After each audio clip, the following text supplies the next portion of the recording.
288장 부르시면서 오늘 새벽 기도에 시작하겠습니다.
오늘 본문 말씀은 사무엘하 2장 18절에서 마지막 31절 말씀을 봉독하도록 하겠습니다.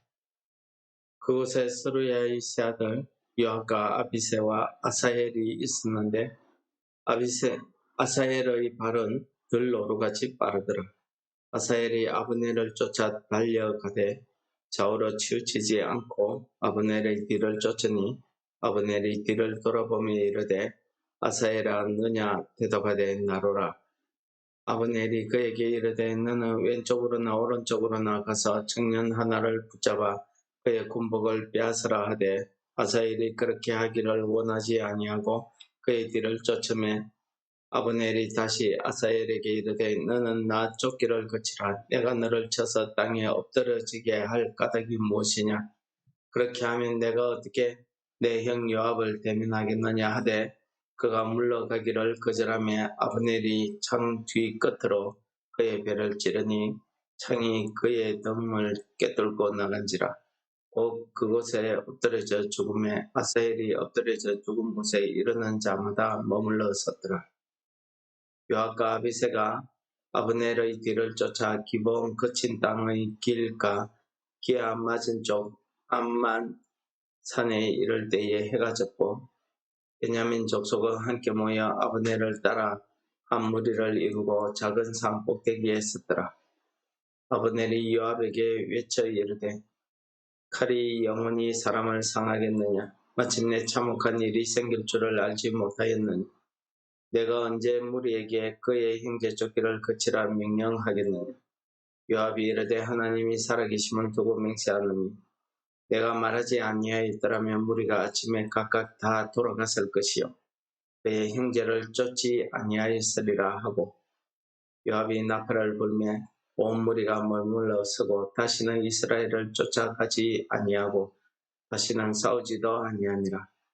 아브넬과 그의 부하들이 밤새도록 걸어서 아라바를 지나 요단을 건너 이들은 온 땅을 지나 마하나임에 이르니라. 요압이 아브넬 쫓기를 거치고 돌아와 무리를 다 모으니 다윗의 신복 중에 19명과 아사엘이 없어졌으나 다윗의 신복들이 베냐민과 아브넬에게 속한 자들을 쳐서 360명을 죽였더라. 무리가 아사엘을 들어올려 베들레헴에 있는 그의 조상 묘에 장사하고 요압과 그의 부하들이 밤새도록 걸어서 헤브론에 이른 때에 날이 밝았더라. 오늘 사무엘라 2장 전체 내용은 한마디로 다윗과 그의 부하들과 아브넬과 그의 부하들이 서로 내전을 벌이는 안타까운 장면이 되겠습니다. 하나님께서는 분명히 다윗을 통해서 다음 이스라엘 나라의 왕위를 잇도록 하는 것이 하나님의 뜻이었습니다. 유다 족속을 비롯하여 다윗을 따르는 무리들을 통해서 하나님께서 이스라엘 나라를 세우기를 원하시는 것이 하나님의 뜻이었음에도 불구하고 이 사울 왕의 부하였던 아브넬이 자기의 욕심에 따라서 자기가 이 어지러워진 이 상황 속에서 이스라엘을 하나로 묶어서 다윗을 대적하며 이스라엘 나라를 이스라엘 나라를 이끌겠다 하는 그런 정치적 욕심이 그에게는 있었던 것 같습니다. 그래서 그는 사울 왕의 아들 이스보셋을 내세워서 그를 호수아비 왕으로 세우고 자기가 남은 이스라엘의 모든 지파들을 규합해서 다윗과 그의 무리를 물리치기 위한 전쟁을 시작했던 것입니다. 그것이 기본을 차지하는 전쟁에서 시작된 겁니다. 오늘 내용에 보시면은 결국 하나님이 택한 백성들은 이 사람이 스스로 만든 이 이스라엘 나라 아브넬을 물리치게 됩니다. 전쟁의 시작은 아브넬이 자기의 정치적 욕심에 따라서 먼저 전쟁을 걸어왔지만은 이 전쟁에서 하나님께서는 요압과 다윗의 신복들이 이 전쟁에 승리를 하도록 해주셨습니다. 그런데 그 과정에 요압의 동생인 아사엘이 자기의 재능만 믿고 그 아브넬을 뒤쫓다가 죽게 되는 이런 엄청난 일이 벌어지죠. 아브넬은 자기를 쫓아오는 아사엘이 누군지 분명히 알았던 것 같습니다. 그래서 요압의 동생인 줄 알았기 때문에 나중에 자기가 지금 쫓기고 있으니까 자기가 붙잡혔을 때에 그 요압에게 목숨을 구걸하기 위해서 내가 내 동생을 죽일 수 있었지만은 죽이지 않았다 라고 하기 위해서 아사엘을 죽이려고 하지 않습니다. 아사엘에게 나를 쫓지 말고 옆에 다른 군인들 청년들을 쫓아가라고 몇 번 타일러도 아사엘이 그렇게 하지 않습니다. 그러자 할 수 없이 아브넬이 아사엘을 죽여버립니다. 그리고 아사엘이 죽은 그곳에 추격대가 거기에 멈춰서게 됩니다. 오늘 내용에 보시면은 도망가는 아브넬과 아브넬에게 베냐민 지파가 몰려들기 시작합니다. 그리고 요압이 자기 동생들을 데리고 부하들을 데리고 아브넬을 쫓다가 둘이서 한 지점에서 만나게 됩니다. 아브넬은 이 전쟁의 원인을 요압에게 뒤집어 씌우려고 내가 언제까지 이 이스라엘 형제들을 죽이려고 쫓아오겠느냐. 이 전쟁이 형제들을 향하는 이런 악한 일임을 알지 못하느냐 하는 식으로 이야기합니다. 그러니까 이 전쟁을 네가 시작했다라는 식으로 이야기하죠. 요압은 끝까지 아브넬이 전쟁을 시작하지 않았으면 아침에 우리가 다 헤어져서 자기 집으로 갔을 것인데 네가 전쟁을 시작했기 때문에 이런 일이 벌어졌다라고 아브넬의 죄상을 밝히고 있습니다.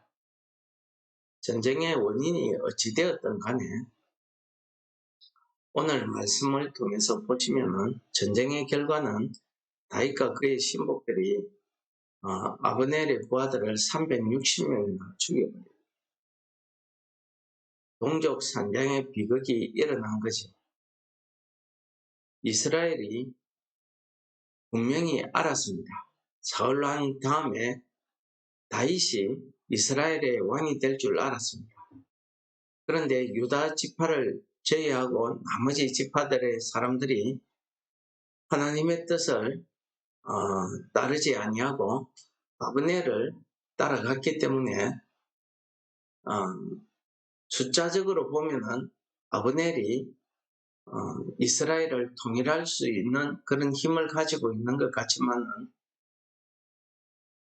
사람들은 이 하나님께서 다윗에게 다음에 이스라엘의 왕으로 세우신다는 사실을 자기들이 알고 있으면서도 하나님의 뜻을 따르기를 거절합니다. 어쨌든 유다 지파든 이스라엘 지파든 이스라엘에 있는 모든 사람들이 다윗이 골리앗을 죽이고 올 때부터 시작해서 지금까지 다윗의 모든 행적을 보았던 사람들은 하나님께서 다윗을 다음에 왕위로 세우겠구나 하는 것을 알고 있습니다. 그럼에도 불구하고 아브넬을 쫓아서 이제 다윗을 대적하기 시작하는 겁니다. 우리가 똑같이 이제 사울 왕이 죽었기 때문에 나라가 어지러울 이 지경에 똑같은 이스라엘 백성들이었지만은 유다 족속들은 다윗을 왕으로 선택하고 세웁니다. 나머지 11지파는 정치적으로 힘이 센 아브넬을 따라서 이스보셋을 왕으로 해서 이스라엘 나라를 세우죠. 이것이 남북으로 갈려지게 되는 그 원인이었고 오늘 같은 민족끼리 서로 한 칼을 겨누면서 이런 비참한 죽음의 결과를 가지고 오게 된 원인이었습니다. 아브넬도 조금 더 생각해서 자기의 인간적인 욕심을 버리고 하나님의 뜻을 따랐다고 하면은 이런 일을 하지 않았을 거예요. 근데 그는 자기가 이스라엘 나라를 규합해서 자기가 왕으로 나서고 싶었던 그런 정치적 욕망이 있습니다. 사울의 아들이 있기 때문에 전면에 나서지는 않았지만은 이 이스라엘 나라를 자기 손에 거머쥐고자 하는 그런 욕심이 있었던 거죠. 마태복음에 보시면은 24장에 예수님께서 이 말세에 대한 말씀을 하십니다. 종말이 되면은 사람이 종말에 어떻게 우리가 믿음으로 행해야 된다 하는 것을 가르쳐 주시는 말씀인데요. 그 말씀 가운데 저는 두 사람이 같이 밭을 메고 있었는데 한 사람은 데려감을 당하고 한 사람은 버려둠을 당했다 하는 말씀을 하십니다. 또 두 여자가 같이 맷돌을 갈고 있었는데 한 사람은 때려감을 당하고 한 사람은 버려둠을 당했다 하는 말씀이 생각났습니다. 여러분들, 이 말씀의 뜻이 무엇이겠습니까? 예수님을 우리는 나의 구주로 섬긴다고, 나의 구주로 모신다고 이렇게 믿음의 고백들을 합니다. 그런데 그러한 믿음의 고백이 실질적인 이 생활상에서 드러나지 않는 것입니다. 우리가 입술로는 그렇게 고백하는데 실제 우리의 삶을 보면은 예수님이 나의 구주이기보다는 내가 나의 주인이 되어서 내 뜻대로 행하는 겁니다. 아브넬처럼 내 정치적인 욕심, 내 삶의 목적, 내 유익을 위해서 내 뜻대로 행하는 겁니다. 그러면서 여러 가지 시험이나 어려운 문제가 생기면 다른 사람들에게 핑계를 대고 책임을 전가하고 이렇게 하지. 똑같은 요압도 똑같이 이 전쟁에 참여해서 똑같은 일을 했습니다. 한쪽은 승리하고 한쪽은 패배했습니다. 이렇게 했습니다. 하나님께서 함께 하시느냐 없느냐, 이 믿음의 차이가 되겠습니다. 하나님께서 함께 하시는 요압과 다윗의 신복들은 승리를 했지만 하나님이 함께 하지 않는 아브넬과 그의 신복들은 오늘 비참한 패배를 하고 도망을 가게 됐다는 사실입니다. 우리가 예수님 말씀대로 이 땅에 사는 삶은 너나 나나 똑같은 삶의 방식을 취하고 있습니다.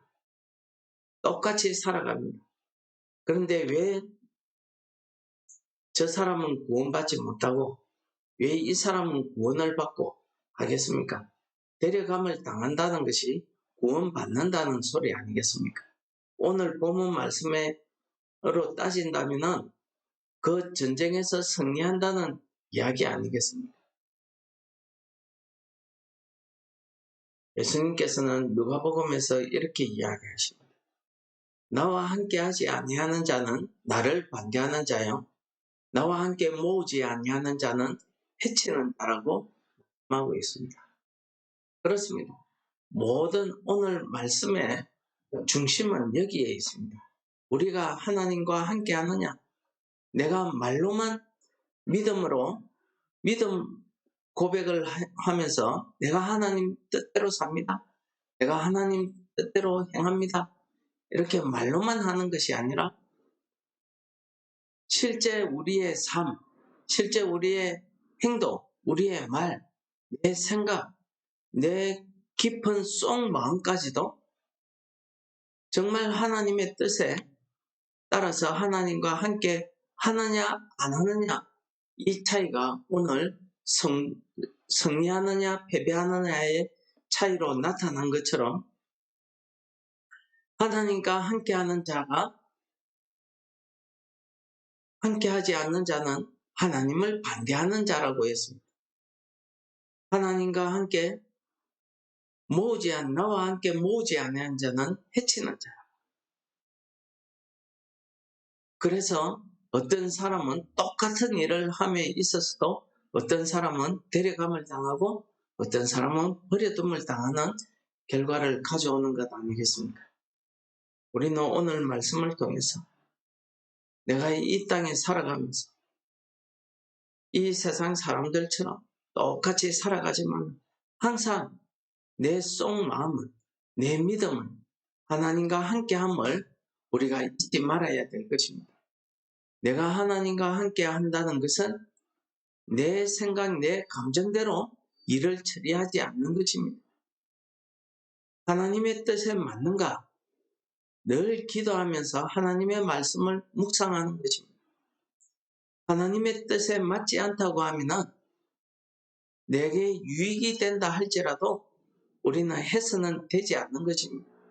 그것이 예수 그리스도를 반대하고 예수 믿는 사람들을 해치는 이런 일이 된다는 것입니다. 그러므로 오늘 하루도 우리가 하나님과 함께 동행하는 것, 예수님을 나의 구주로 삼고 산다는 것이 무엇이겠습니까? 하나님의 말씀대로 하나님과 함께 동행하는 것을 이야기하는 거 아니겠습니까? 오늘 거룩한 주일날 우리가 하나님 앞에 나와서 예배드리는 것도 중요하지만은 우리의 삶 자체가 하나님과 함께 동행하는 삶이 될 때에 하나님이 받으시는 합당한 예배가 될 줄을 믿습니다. 오늘 하루 종일 우리가 하나님과 동행함으로 하나님이 기뻐하시는 그런 산 제사를 드리는 하루 되시기를 축원합니다. 우리를 통해서 하나님의 뜻을 이루시고자 하는 하나님 아버지, 오늘 말씀을 깨닫게 하심을 감사합니다. 오늘 말씀을 통해서 우리가 오늘 이 하루를 하나님과 함께 동행하는 삶이 되게 하시고 오늘 이 하루 종일의 우리의 삶이 하나님 앞에 드려지는 참된 예배가 되게 하셔서 우리가 이 땅에서 이 세상 사람들과 같이 살아가지만 구원받은 자로서의 삶을 살 수 있도록 정말 예수님을 나의 구주로 모시고 사는 이 믿음의 삶을 실천할 수 있도록 우리를 인도하여 주옵소서. 예수님 이름으로 감사 기도드립니다. 아멘. 하늘에 계신 우리 아버지, 이름이 거룩히 여김을 받으시오. 하나님 아버지여, 뜻이 하늘에서 이룬 것 같이 땅에서도 이루어지이다. 오늘날 우리에게 일용할 양식을 주옵시고 우리가 우리에게 죄 지은 자를 사하여 준 것 같이 우리 죄를 사하여 주옵시고 우리를 시험에 들게 하지 마옵시고 다만 악에서 구하옵소서. 내게 나라와 근세와 영광이 아버지께 영원히 싸움나이다. 아멘.